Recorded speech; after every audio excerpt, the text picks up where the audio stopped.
there are studies, there are thousands of studies which demonstrate adverse biological effects to electromagnetic fields generally. So just to be clear what we're talking about here, we're talking about, folks, electromagnetic fields, an invisible force which is pervading all our lives, and it can be of the wireless type or the non-wireless type. And really what you're talking about, Charlene, mainly here is wireless. And obviously wireless is huge because it's just taken over our lives. We're in a wireless world now.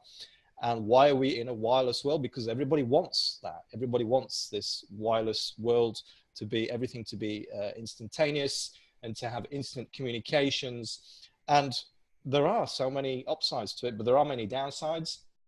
What you need to understand is because there's so much money at stake, the cell phone industry are doing, they've already got the roadmap of how to do it because big tobacco did it before them, and they're doing this. They've got the same strategy, okay, the exact same strategy, except they've probably got more money to do it, and there is more at stake because everything, our whole world actually now is, I mean, economically, we are dependent on these technologies because, you know, every time they bring out new, we're moving into the 5G generation. And what is all this about more than anything? It is about communication, obviously, and it is about progress, but it's also about money because when they sell off these licenses and they're selling off frequencies, bands of frequency, then it brings in money all over the globe in great spades full of it to all these governments, which are desperate because we're in a, you know, the world is in a constant crisis, is it not? We hear it all the time. We're in one constant economic crisis. So it's as much about that as anything.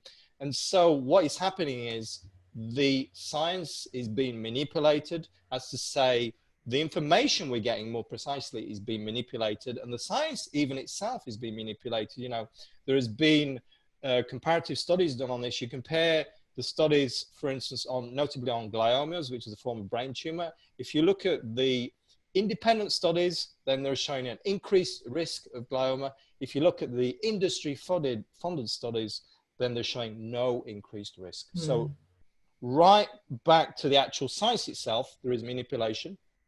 And then beyond that, for every study that comes out that says cell phones are dangerous, yeah, to simplify this, then the cell phone industry, they can publish 10 which show just the opposite.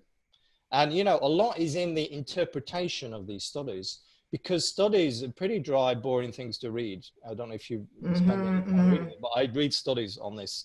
And it's not really very passionate reading, you know, it's a very, it's heavy going. It's easier to read little sound. It's easier to read little sound bites that you get on the local. And, oh, the cell phone industry, it's safe, and oh, okay, well then we're fine for now. Right.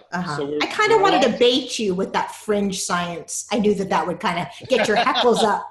So it's not fringe science. It's really solid science carried out by eminent scientists. And if you people are listening and want to know where to find more information on this, look at the Bioinitiative report.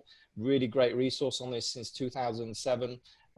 They've been, which is a kind of a meta study, a study of studies, and they're looking at all the studies over the last 30 years.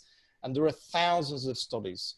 There are literally, there are on cell phone radiation alone, there are over 6,000 studies which relate, which cover over 120 adverse biological effects. So you have many of the you have many studies on your website as well, right? I mean, that's a resource. Okay. And then people can like look at the references and go into it further if they would like to.